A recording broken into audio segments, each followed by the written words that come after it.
This massive box has my J10 in it, and we've shipped it all the way to Weston Park. It's been a while since we shipped a model anywhere, so I thought it was time to revisit the do's and don'ts, and hopefully she's arrived in one piece. So first thing first, the actual box itself.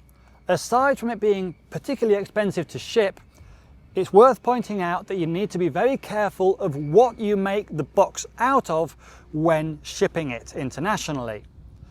Depending on the destination, you may be required, if it's made out of wood, for it to be specially treated wood to make sure that there are no bugs inside of it. If you use standard wood and it goes to one of those countries, as I found out when I shipped a model to Chile, it can actually be turned back if it doesn't have that sealed wood. In this case, going from Spain to England, there aren't really any restrictions.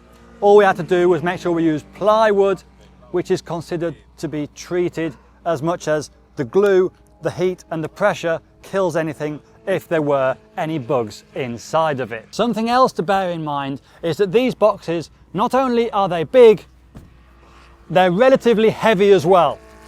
And we know that transport agencies don't always take the best care of our boxes.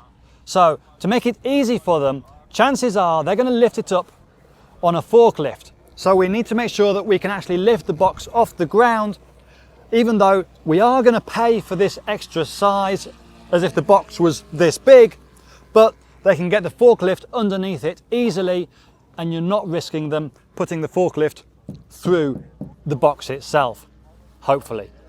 Now obviously I don't have a forklift, and chances are the driver doesn't have one when picking up or dropping off either. So we also need to have an easy method to pick it up and move it about manually. So something just to be able to lift it like that.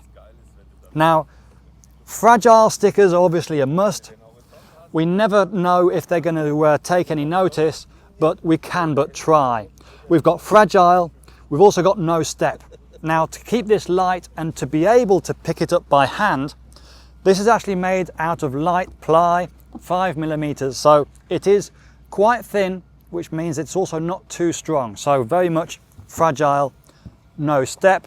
We've got some other stickers on here, so we've got fragile, do not stand on, and keep dry. After all, the wood isn't treated. We also have a description of what's in the box. So toy model airplane, very fragile, please handle with care. It's going to be a temporary import into the UK, which should avoid import tax and should make it easier for exporting back to Spain once we're finished. And then we also have a picture of the contents. Now this isn't really obligatory, but it can be helpful because if they want to know what's in the box, yes, they can x-ray it, but they want to see inside. If they're that way inclined, well, they can look at the picture and hopefully they're not going to unscrew the box with the risk of screwing it back on incorrectly or actually damaging anything inside. So they can see what's in the box without having to open it. Now, time for us to open it, and hopefully everything's arrived in one piece.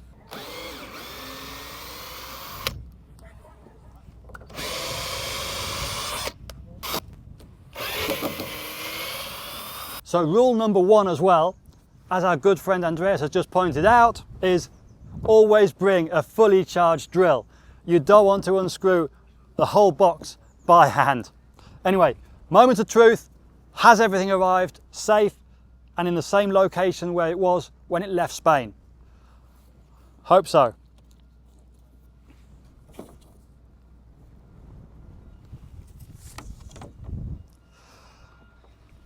It's looking good. And in here we have our J10. Now then, what have we done? We have a cradle for the fuselage where it sits in, and through the wing tube we've got two straps holding it down to the base of the crate. So we'll have to unscrew that to get the fuselage out. It's only screwed down through the wing tube. The idea for that is that A, it needs to be tight and not move, but B, if the box does flex at all, we don't want the box flexing and the plane having two fixture points, because then the plane is going to want to flex with the box as well. So if we have just one point, if the plane needs to move a little bit, it can, while still being secure. Then we've got our wings and rudder strapped to the sides, relatively tight but also relatively loose, just enough so they can't go anywhere, but if they do need to vibrate or a little bit, then that's not an issue. We've got the same over here. And then round on this side, we have our wing tube, also secured in by a single point. We actually 3D printed some supports here with the same outside diameter as the wing tube itself with my Elegoo 3D printer, which is fantastic. That means that that cannot move anywhere, just held in with one cable tie. It can't go forwards or backwards because of these two lumps of wood. And then in there, we've actually got a few screwdrivers wrapped in bubble wrap, which are the ones that we need to assemble the plane with. And then we also have stuck onto the side of the box my address, so if this box did get lost for any reason, once they open it up, they're going to see where they can ship it back. And then on the plane itself, we have just a piece of paper, again saying the same thing as we had outside, in big fluorescent yellow, saying very fragile, model airplane, please handle with care. But it looks like everything's worked. We now have our J10 here in the UK.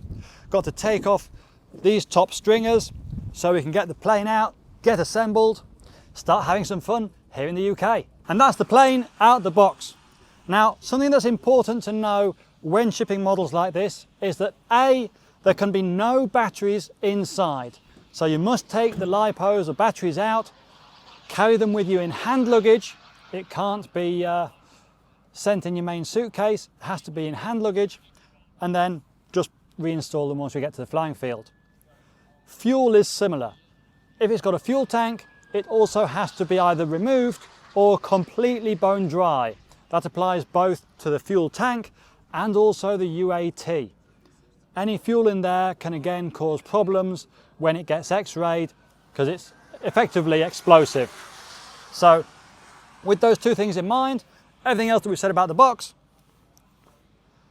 you should be safe to ship your models anywhere you want. Now all we've got left to do is put it together and start having some fun. Good to go. Let's get in the air and have some fun.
Make sure to subscribe in order to watch future videos including the full Weston Park.